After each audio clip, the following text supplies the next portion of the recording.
Danielle, and you're watching Historical Cooking. Today we'll be making the Industrial Revolution. What you will need is public education, romanticism, inventions, urbanization, factories, textiles, Britain, pollution, pasteurization, poor wages, and either communism or capitalism. Now, in a large mixing bowl, you will put together your romanticism and your public education. So you will need half a cup of romanticism.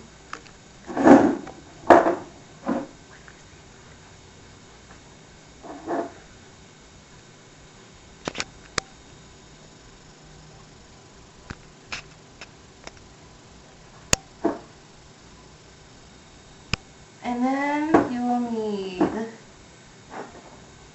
a quarter of a cup of public education. Now your romanticism will give your Industrial Revolution a kind of 18th century taste, kind of like John Keats or William Blake. Also, a fun fact, your public education used to be optional, but as teachers start to get more education for themselves, education itself started to become more popular, and things like High School Musical, middle school were created. And so put that in there, and you will beat it together until light and fluffy.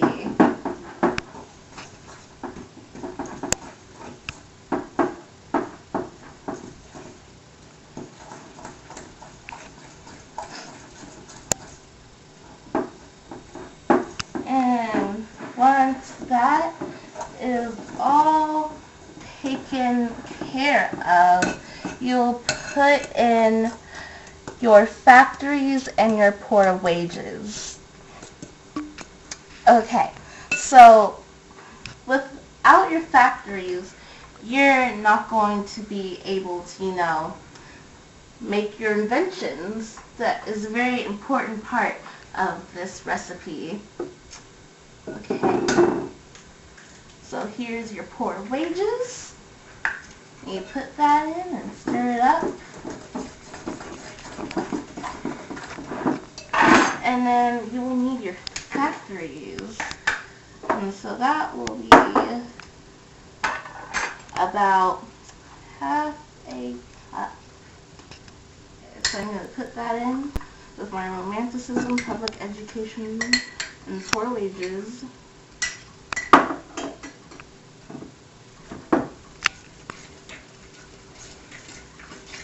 And stir that all up.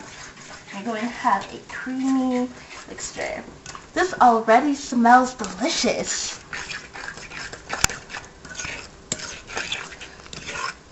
This is my favorite recipe because, I love good ideas. Okay, so you'll set that mixture aside. And you will, in a separate bowl, put together your Britain, your textiles, pollution, urbanization, and inventions. So, here is your inventions. That will have to be about 3/4 of a cup. This, our oven is heating up.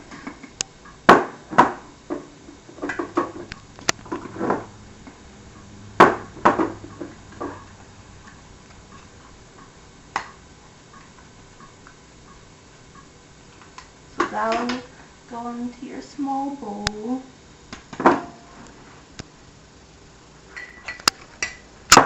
And then next you will put in your Britain.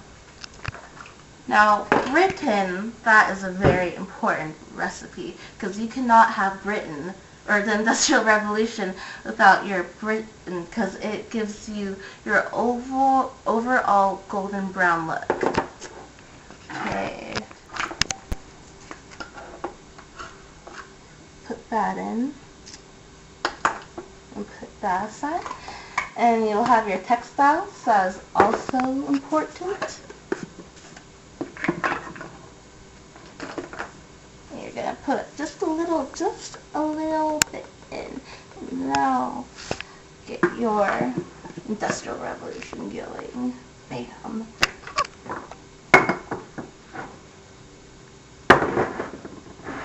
And then next is your pollution. Now, pollution, it doesn't taste very good by itself, but putting it in your Industrial Revolution will give it the kick it needs. And so I will put in half a teaspoon of pollution.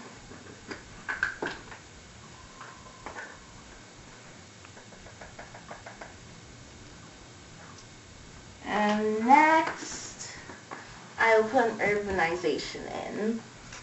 And that will also be a quarter of a teaspoon. Sure does smell good.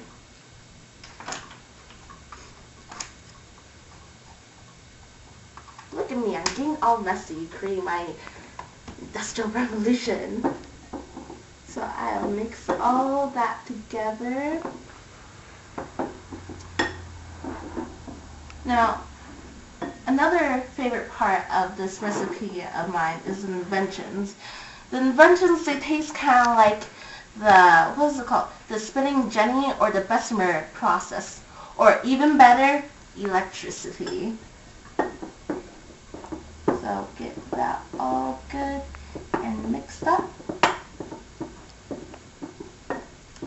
And I will add this mixture to my romanticism mixture. And I'm going to put it in gradually.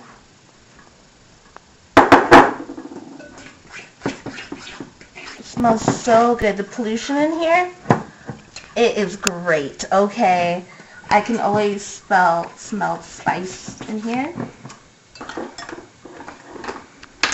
And put in the last of that Britain mixture.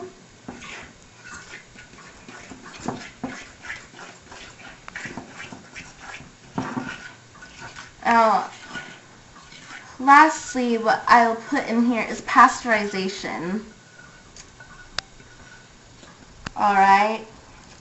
And the brand I'll be using is called Louis Pasteur. And I will put in half a cup of my pasteurization.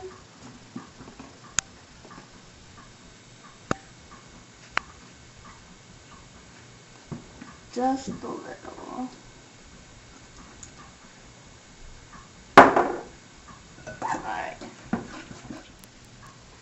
Alright. So now that is done,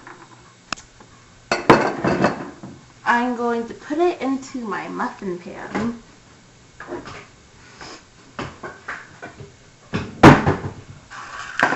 Okay, so with your muffin pan, what you're going to do is spray it down with either communism or capitalism. It's pretty much preferred, and like, you know, communism is more like equality for all, share the power, while capitalism is more like you work hard for what you want, for your wealth, your power. I, right now, am using capitalism. That was Cooking with Historical Cooking, and I'm Danielle Ross, and keep on cooking up history.